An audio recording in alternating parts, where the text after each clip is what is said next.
केंद्र शासित प्रदेश लद्दाख में 5 नए जिलों की घोषणा कर दी गई है। लद्दाख के उपराज्यपाल वीके सक्सेना के द्वारा इस घोषणा को किया गया है और इस तरह से वहां पर कुल जिलों की संख्या अब हो गई है 7, क्योंकि पहले के 2 जिले और वर्तमान में घोषणा किए गए 5 नए जिलों के बाद इस संख्या का अब 7 में गणना किया जाएगा। तो आइए जानते हैं कि आखिर इन 7 जिलों के पीछे की पृष्ठभूमि क्या है, कैसे इन जिलों का निर्माण हुआ, वो प्रक्रिया क्या है, और साथ साथ ये भी जानेंगे कि आखिर इन जिलों की आवश्यकता क्यों पड़ी। तो चलिए सबसे पहले इसी खबर के आलोक में बात करते हैं। खबर हमारी यही है कि अब लद्दाख में नए जिलों को नोटिफाइड करते हुए ये घोषणा कर दी गई है लद्दाख के उपराज्यपाल वीके सक्सेना के द्वारा। देखिए, सबसे पहले इस बात को आप समझ लीजिए कि ये जो पूरा प्रोसेस होता है केंद्र शासित प्रदेश में, जब किसी भी नए जिले का गठन होता है तो उसके लिए प्रक्रिया क्या होती है? तो प्रक्रिया ये होती है कि सबसे पहले एक प्रस्ताव तैयार किया जाता है और केंद्र शासित प्रदेश की जो सरकार होगी वो एक इस चीज को लेकर, नए जिले के गठन को लेकर एक प्रस्ताव बनाए।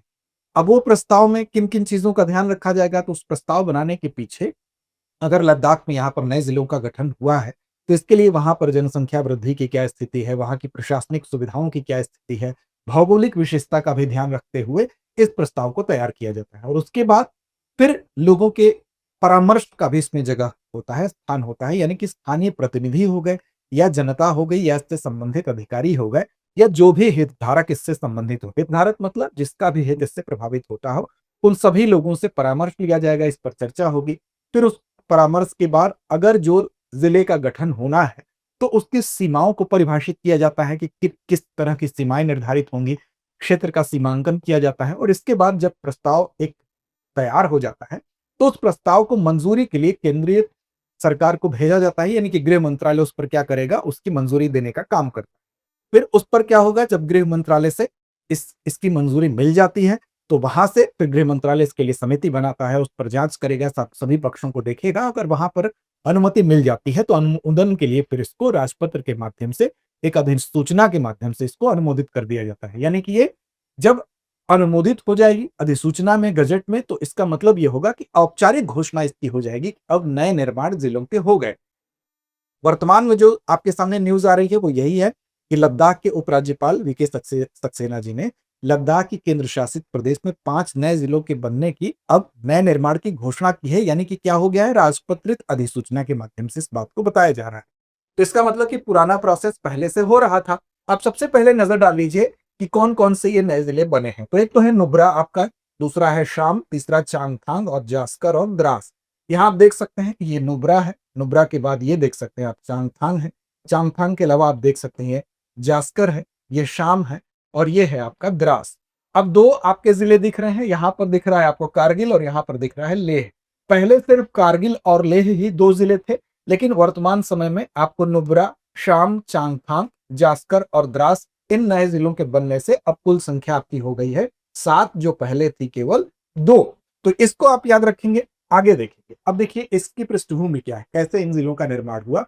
तो जो प्रोसेस हमने आपको बताया उसी प्रोसेस के थ्रू, चूंकि पीएम मोदी का एक विजन था कि विकसित और समृद्ध लद्दाख, तो उसी विजन के अनुरूप इस पर काम हो रहा था।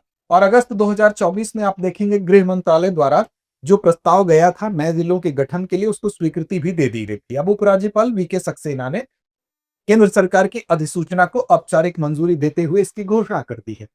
अब देखिए यहां पर अगर हम बात करें तो इसमें इस पूरे के पूरे इन जिलों के गठन के पीछे क्या उद्देश्य है, क्या महत्व है उसका, उस पर भी एक नजर डालना जरूरी है। दरअसल यहां पर अगर लद्दाख को जब आप देखेंगे तो उसकी जो भौगोलिक आप पूरी स्थिति का जब आकलन करेंगे तो आपको दिखाई देगा कि काफी कठिन और दुर्गम स्थिति यहाँ पर है।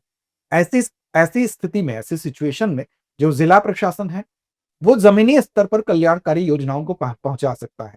साथ साथ वो सभी मूलभूत आवश्यकताएं जो कि दुर्गम क्षेत्रों में नहीं पहुंच पाती हैं, जब एक जिले की इकाई के रूप में जब उन क्षेत्रों को हम क्या करेंगे, सीमांकित करेंगे, तो वहां पर इन सारी कल्याणकारी योजनाओं को कह सकते हैं या प्रशासन को कह सकते हैं और बेहतर तरीके से पहुंचाया जा सकता है। इसलिए इसका गठन किया गया है। उसमें अलग अलग यहाँ पर कारण आपको दिया जा रहा है, यानी कि स्थानीय स्तर पर शासन को मजबूत करना, जो ग्रास रूट लेवल तक गवर्नेंस पहुंच सके, क्योंकि बहुत बड़े जिले अगर हैं तो प्रशासन की हम कह सकते हैं कि जो पहुंच या जो जकड़ होनी चाहिए वो उतनी बेहतर नहीं हो पाएगी, विशेष तौर पर जब एरिया दुर्गम होता है।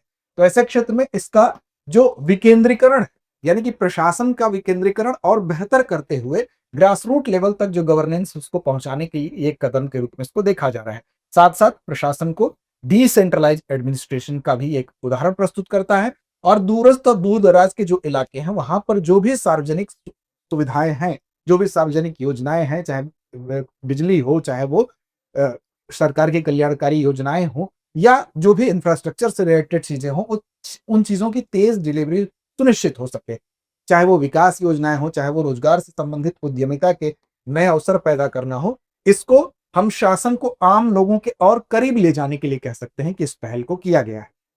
अब देखिए यहां पर अगर राज्यों की बात करें तो राज्यों में नए जिले का नाम अगर बदलना हो, नए जिले का गठन करना हो, तो उसके लिए क्या किया जाता है? तो नए जिले के संदर्भ में जो राज्यों में प्रोविजन है वहां पर राज्य सरकार क्या करती है कि अगर नए जिले का गठन करना होता है या उसका नाम ही बदलना होता है तो वो क्या करती है, वो राज्य सरकार के पास ही इसकी पावर होती है और राज्य सरकार एक कार्यकारी आदेश के जरिए या तो ऐसा कर लेती है, क्योंकि ज्यादातर आपको देखने को मिलेगा कि जो भी अधिकांश राज्यों में यही होता है कि जो आधिकारिक राजपत्र होता है उसी राजपत्र में अधिसूचना जारी करके कार्यकारी मार्ग को ही प्राथमिकता दी जाती है, चाहे वो किसी जिले का नाम बदलना होता है या नए जिले का गठन करना होता है।